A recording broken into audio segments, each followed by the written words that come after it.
La numismatique est utilisée en archéologie et pour dater certaines périodes.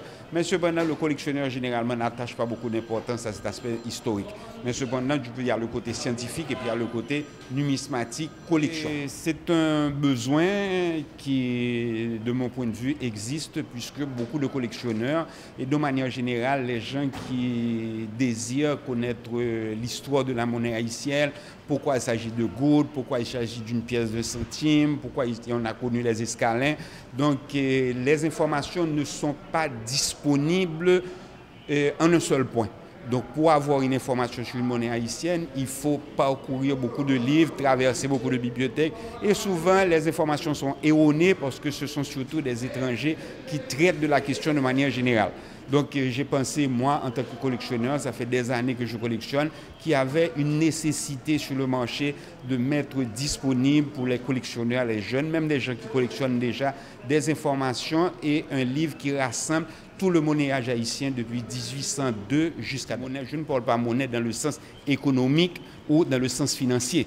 Je ne parle pas de masse monétaire ni de taux de change. Ce n'est pas de cette monnaie-là. Nous parlons de monnaie du point de vue physique. C'est-à-dire que description de la monnaie, pourquoi la monnaie est en or, pourquoi la monnaie est en argent, pourquoi la monnaie est en cuivre. Non seulement les monnaies qui sont régulièrement émises, mais je couvre aussi les essais et même les fantaisies. Et c'est un livre en couleur et les pièces sont reproduites grandeur nature avec les spécifications techniques, les poids, la taille, la description et toutes les références légales se rapportant à chaque pièce. Et on a cessé de fabriquer des pièces de monnaie en Haïti à partir de la fin des années 1800.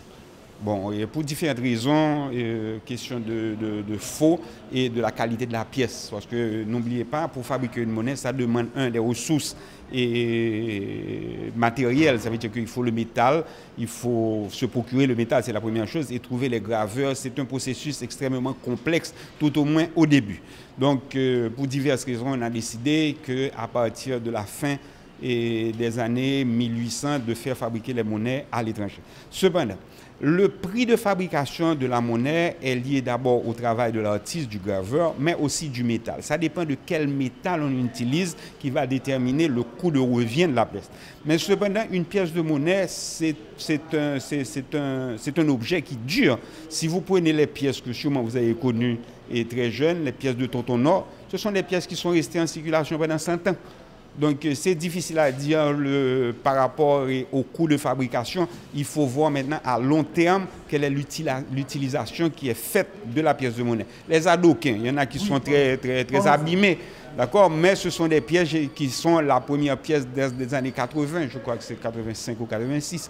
Mais quand même, la pièce a duré une vingtaine d'années avant d'être abîmée. C'est la qualité de la pièce et l'usage qu'on en fait. L'avant-signature, c'est mercredi à 5 h à l'hôtel Oasis. Donc j'invite même ceux qui ne sont pas collectionneurs de venir découvrir ce pan de l'histoire nationale. Dès le premier jour, j'ai couru dans Livre en Folie. J'ai participé à beaucoup de Livres en Folie. C'est une initiative louable et je ne pense pas qu'on aurait pu mieux faire pour la promotion de la lecture et surtout de l'écriture. Alors quand on parle de Livre en Folie, généralement on voit le livre. Mais on oublie que le livre, il a fallu quelqu'un pour l'écrire. C'est aussi une bonne chose, c'est un espace favorable pour les écrivains, surtout les jeunes écrivains qui cherchent à se faire connaître. Et aussi, c'est une bonne chose, c'est un encouragement pour ceux qui écrivent, que décidément, non seulement qu'il y a un marché, mais désormais, il y a un marché qui est organisé et ils ont les moyens de se faire connaître et de faire la promotion d'un ouvrage. Maintenant, il faut espérer que dans les 20 prochaines années, Livre en Folie arrivera à faire vivre l'auteur de sa production.